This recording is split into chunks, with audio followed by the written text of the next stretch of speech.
Assalamualaikum warahmatullahi wabarakatuh. Saya Ira Francisca Harahap, mahasiswi UIN Sumatera Utara, jurusan Perbankan Syariah kelas 1B. Di video ini, saya akan menjelaskan karakter ulul albab. Namun, sebelum kita mengetahui apa saja karakter ulul albab, kita harus mengetahui apa itu ulul albab. Secara sederhana, ulul albab diartikan sebagai orang yang berakal dan juga orang yang berfikir. Namun tidak sesederhana itu hanya makna menurut bahasanya saja. Jika diartikan secara mendalam, ulul albab adalah orang yang selalu menggunakan akal fikirannya untuk senantiasa menambah keimanan dan juga menggunakan wawasan, keimanan, serta pikirannya untuk selalu memperhatikan ciptaan Allah Subhanahu wa Ta'ala, baik itu dalam keadaan sedang berdiri, duduk, tidur, berbaring, dan lain sebagainya. Sebagaimana yang terdapat di dalam Al-Quran, Surah Ali Imran ayat 190-191 yang berbunyi, A'udzu billahi minasyaitonir rajim. Bismillahirrahmanirrahim. Inna fi khalqis samawati wal ardi wa ikhtilafil laili wan nahari la ayatil li ulil albab alladzina yadhkuruna Allaha qiyaman wa qu'udan wa 'ala junubihim wa yatafakkaruna fi khalqis samawati wal ardi Rabbana ma khalaqta hadza batila subhanaka faqina adzabannar. Yang mana artinya, sesungguhnya dalam penciptaan langit dan bumi dan silih bergantinya malam dan siang terdapat tanda-tanda bagi ulul albab, yaitu orang-orang yang mengingat Allah sambil berdiri atau duduk, atau dalam keadaan berbaring, dan mereka memikirkan tentang penciptaan langit dan bumi, seraya berkata, Ya Tuhan kami, tiadalah Engkau menciptakan ini dengan sia-sia, Maha Suci Engkau, maka peliharalah kami dari siksa neraka. Nah, pertanyaannya, apakah orang yang selalu berfikir itu termasuk ke dalam golongan ulil albab? Jawabannya tentu tidak, karena telah dijelaskan dalam surah Ali Imran bahwa seseorang yang dapat dikatakan ulul albab adalah orang yang pikirannya digunakan untuk berfikir tentang ciptaan Allah, dan juga orang yang mampu melakukan segala sesuatu dengan mengingat Allah Subhanahu wa Ta'ala dalam segala kondisi, baik dalam keadaan berdiri, duduk, berbaring, bahkan pada saat sedang berfikir. Dirinya tidak pernah terlepas dari zikir atau mengingat Allah Subhanahu wa Ta'ala. Apa sajakah ciri-ciri ulul albab tersebut?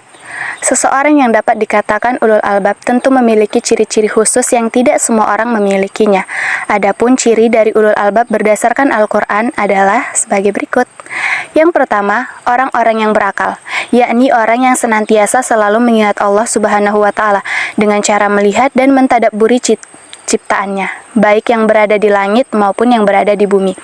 Yang kedua, orang-orang yang berzikir, yakni orang yang selalu mengingat Allah Subhanahu wa Ta'ala dalam keadaan dan kondisi apapun, serta dimanapun. Jadi, seorang yang dikatakan ulul albab itu, dia tidak pernah lepas diingatan serta hatinya selalu ada Allah Subhanahu wa Ta'ala. Yang ketiga, orang-orang yang selalu memuji Allah Subhanahu wa Ta'ala, yakni orang yang selalu mengucapkan kalimat syukur kepada Allah atas nikmat dan kekagumannya kepada Zat yang Maha Agung, dan selalu mengucapkan kalimat-kalimat Allah seperti tahmid, tahlil, dan masih banyak lagi. Adapun perilaku yang mencerminkan seseorang ulil albab diantaranya adalah sebagai berikut. Yang pertama, berzikir atau mengingat Allah Subhanahu wa Ta'ala dalam keadaan dan kondisi apapun, baik itu senang maupun susah. Yang kedua, mentafakuri ayat-ayat Al-Quran dengan cara mentadabburi segala ciptaannya. Yang ketiga, merenungi dan mengambil hikmah dari adanya pergantian alam yang ada di bumi, seperti pergantian malam ke siang, begitupun sebaliknya. Yang keempat, memanfaatkan waktu dengan baik, seperti malam untuk beristirahat dan tak lupa beribadah, sedangkan siang untuk bekerja juga beribadah. Yang kelima, senantiasa selalu menghambakan diri kita kepada Allah Subhanahu wa Ta'ala. Lalu, apa sajakah karakteristik ulul albab itu? Karakteristik ulul albab yang pertama, selalu membekali diri dengan takwa. Yang kedua, mampu mengambil hikmah atau pelajaran dari firman-firman Allah. Yang ketiga, selalu mencermati fenomena. Yang keempat, mampu memadukan kekuatan akal dan kolbu. Yang kelima, sangat yakin akan adanya kehidupan akhirat. Karena itu, selalu mohon perlindungan pada Allah. Yang keenam, mampu memisahkan yang baik dan yang buruk, walau yang buruk amat sangat menarik. Yang ketujuh, mampu mengambil pelajaran dari perjalanan hidup dirinya atau orang lain. Yang kedelapan, rajin sholat malam. Yang kesembilan, kritis dalam menilai suatu pemikiran. Nah, dari penjelasan di atas dapat kita ambil kesimpulan bahwa tidak semua orang yang berpikir itu bisa dikatakan ulul albab, seperti manusia yang memiliki akal pikiran, namun ia masih bingung akan takdirnya yang mungkin tidak sesuai dengan yang ia inginkan. Manusia yang masih bimbang, bingung, gelisah terhadap makna kehidupan yang sesungguhnya, bingung dan bertanya kenapa harus ada bencana datang, kesulitan datang, bahkan tidak mampu untuk memahami ayat-ayat mutasyabihat yang ada di dalam Al-Quran. Artinya, kita memang berakal, namun belum termasuk ke dalam golongan yang ulul albab. Baiklah, sekian penjelasan dari saya. Semoga video ini bermanfaat untuk teman-teman semua. Terima kasih sudah menonton. Assalamualaikum warahmatullahi wabarakatuh.